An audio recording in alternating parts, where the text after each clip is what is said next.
بسم الله الرحمن الرحیم. السلام علیکم ورحمۃ الله وبرکاتو. د خوبونو تعبیر په سلسله کې خوبونه زیات دي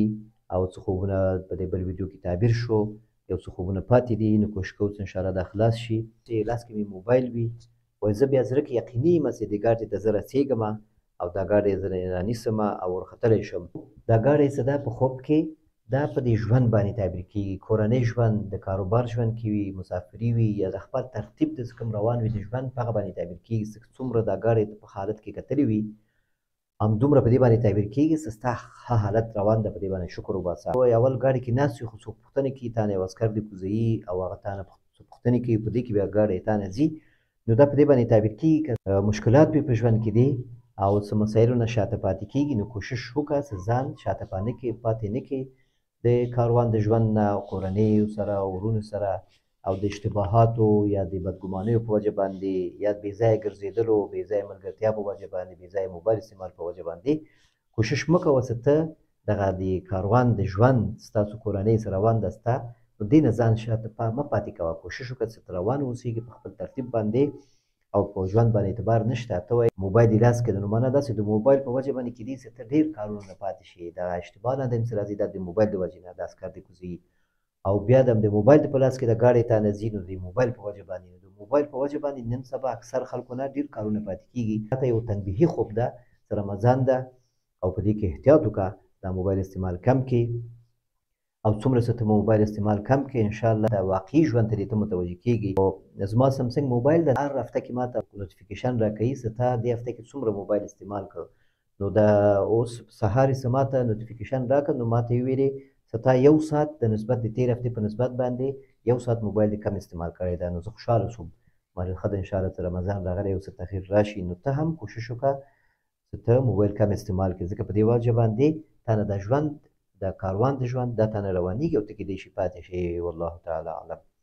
بل خوب دا خاوند مې په خوب کې لیدلی ده، دا زنانه وایي چې ما خپل خاوند په خوب کې لیدلی چې ما باندې شاله شوي 2-3 دانې وایي بچي، وایي چې ناست مې همداسې لکه واده غوندې مې چې هغه حالت مې په یادېږي، نو دا ډېر ښه خوب ده، الله دې درته ښه کړي.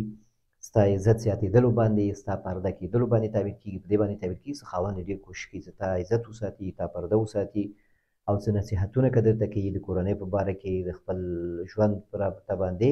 نو هغه باندې چې ته عمل کوې انشاءالله هغه کې د عزت ده، یو خبره نه غټې، مور ته دې سینه وړې او د کورنۍ مسایل دا نه غټې، نو دې کې انشاءالله ستا خیر ده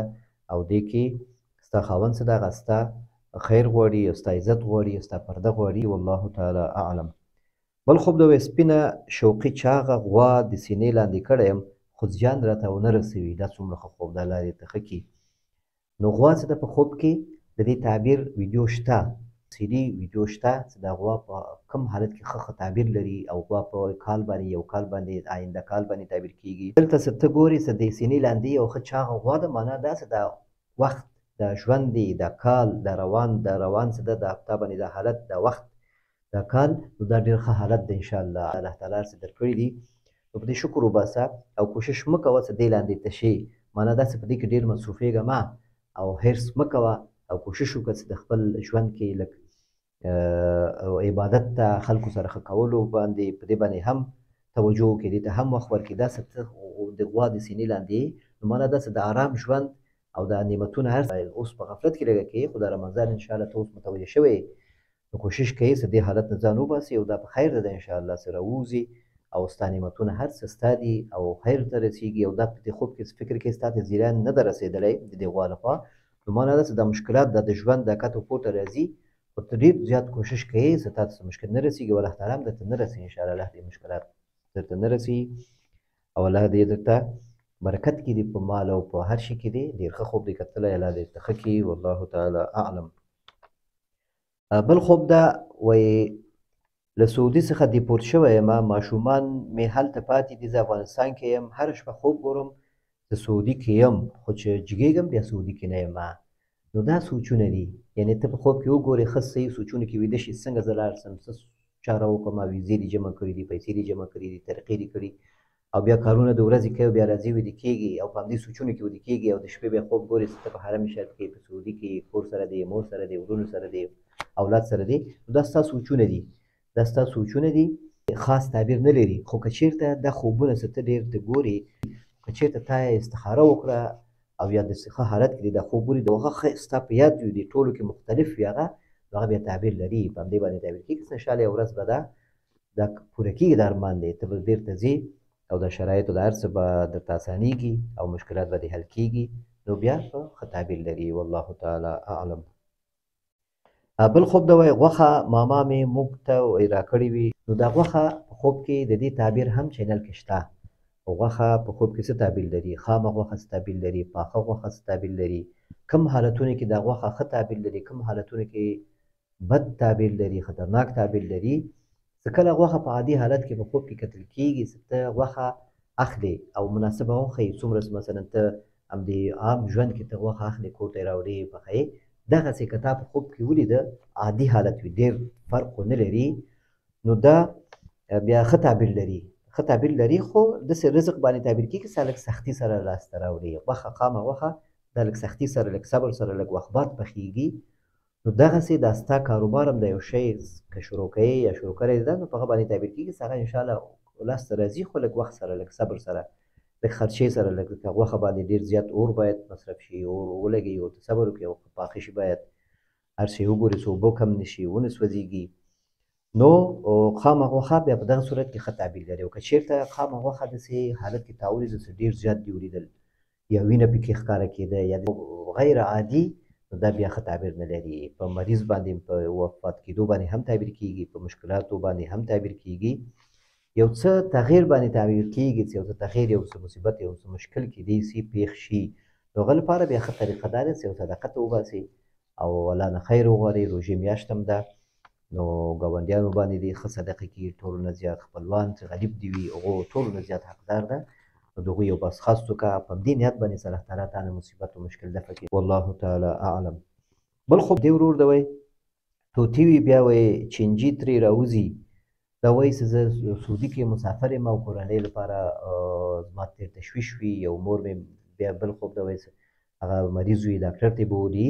نو د تشویشونو په وجه باندې دا خوبونه دې کتلي دي نو کېدای شي داسې څه مشکل وي نو ستا لپاره خو ته خو نور شی نشي کولی خو به الله نه به خیر غواړې هغوی ته به خیر غواړې ټولو ته د مور او همیشه اول به یې اخلې دغه دعا به غواړې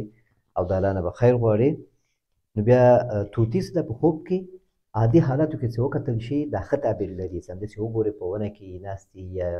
اواز وایي چې وایي او چې کله د طوطي شوق کوي په خوب کې چې تا ساتلي وي خبرې ورسره کوي هغه خبرې کوي نو دا بیا ښه تعبیر نه لري بیا په منافقت باندې تعبیر کېږي په چلول باندې چې یو خبره ته په خوله کوي او عمل دې نشته ځکه طوطي هم څه خبرې چې یادوي نو هغه په خوله باندې وایي نور خو هېڅ شی هم نشته په خیر رسېدل او ارمانونه پوره کېدل ارزوګانې پوره کېدلو باندې تعبیر کېږي والله تعالی اعلم. بل خوب ده وایي د ستورو څخه محمد اکرم صلی الله علیه وسلم نوم ولیکل شي په اسمان کې وایي ستوري ډېر زیات وي ټیټې وي یعنې تیتو پرک وي او بیا راټول شي سره بیا د الله د محمد اکرم صلی الله علیه وسلم داسې محمد اکرم صلی الله علیه وسلم نوم ولیکل شي او بیا په وریځو کې د الله نوم لیکل شوي وي هغه ښکاره شي بیا وایي آیتونه لیکل شوي خو هغه ماته نه ښکاري نور خیره وي وریځې لاندې وي صرف والارض کلمه دا ماته ښکاري نو دا په خوب کې څه کله د آیتونه او د الله تعالی نوم د نبي سلام نوم دا شیان په خوب کې څه کله وکتل شي او هغه خوب کې تا ته ښکاره شي او ته ګورې هغه ته یا بل چا ته هم ښیې په دې خوب کې ته وایې چې بیا زه نورو ته مور دوی ته دې غږ کوي چې هغوی راشي نو هغوی وګوري نو په دې باندې تعبیر کېږي چې که هغوی وکتل نو بیا دې تعبیر دا ده چې تا څه کوم خوند د عبادت نه ته اخلې کوم تلاوت د ذکر عبادت رمضان کې نو دغه څه کله د نورو سره هم ته شریکوې نور هم تشویق کېږي هغوی نه ګوري نو دې معنا دا ده چې یو څه په عبادت کې یو څه تهجد مونځ یو شی ذکري نو هغه راز دې بیا مه ښکاره کوه هغه بیا وساته دغه په خبره څوک پوهېږي دغه په قدر هم څوک نه پوهېږي دومره اثر هم نه کوي نو کوشش کړه چې هغه راز دې بیا وساتې ته یو ښه خوب دې ولیده یا یو ښه عبادت دې وکړه یا هر وختي جګېدلې څوک در باندې خبر نه او عبادت و تلاوت دې کوو نو هغه بیا قصې مه کوه په دغه صورت کې چې ته په اسمان کې دا کلمه او آیتونه نوم د الله او رسول وګورې صلی الله علیه وسلم او ته نورو ته ښیې هغوی نه ګوري نشي کتلی وایي چې کومه ده ته ورته وایي چې هغه د هغوی نشي کتلی نو په دې صورت کې معنا دا ده چې ته خپل رازونه مه وایه هر څوک بیا په هغه خبرو نه پوهېږي بیا کله کله د اهل تصوف چې بعضې خبرو کوي چې مشکلات جوړېږي دغسې بیا کله کله مشکلات جوړېږي نور کلمې نه ښکاري صرف والارض کلمه تا ته ښکاري نو د دې معنا دا ده چې تا لپاره همدغه کافي ده چې د والارض نه مراد ځمکه، یعنې په همدې ځمکه کې په همدې انسانانو کې ډېر زیات عبرتونه دي. همدغه کافي ده که ته د عبادت دې لپاره کوې، دعاګانې کوې چې یو شی تا ته الله وښیي، یو شی وګورې، د شب قدر یو نښه وګورې، دې ته حاجت نشته، دې ته حاجت نشته. خپله الله تعالی وایي چې د الله تعالی د قدرت نښې دي چې دي سنوریهم آیاتنا فی الآفاق وفي انفسهم. په الآفاق کې، په آفاق کې الله تعالی وایي چې د کفارو ته څوک چې یقین ضعیف وي هغوی ته خپل آیتونه نښې ښکاره کوم، خو که هغه څوک نه ګوري، په هغه باندې یقین نه کوي، نو ستاسو په ځانونو کې شته، په ځمکه کې ستاسو په ځانونو کې خو شته، دا ټول د الله تعالی د مقدراتو ده، د دنیا ټول د الله تعالی په حکم روان ده. دغه نه باید سړی ډېر زیات عبرت واخلي او خپل عبادت او طاعت چې کوي د الله لپاره یې وکړي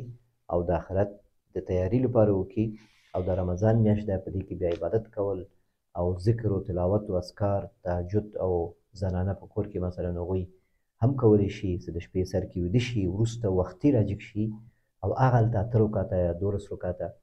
نفل، تهجد، تراویح، مونځ، هر نیت ورته کوې هغه وکړي، انشاءالله هغه ثواب بیا ډېر زیات ده. د شپې سر کې دومره ثواب یې نه وي، هلته وروسته بیا ډېر ثواب یې وي. خو چې یقیني چې وختي جګېدی شي، وتر دې ورته پرېږدي، فرض و سنت وکړي په ماخوستن کې، نو دا د عباداتو سیزن او موسم ده. الله تعالی دې موږ توفیق راکړي چې عبادتونه د الله تعالی دا ادا کو، شکر ادا کو او د روزې هغه شرایط پوره کو. نو دا و د نن ورځې خوبونه. تر آینده ویډیو پورې تاسو ته الله سپارم. السلام علیکم ورحمة الله وبرکاته.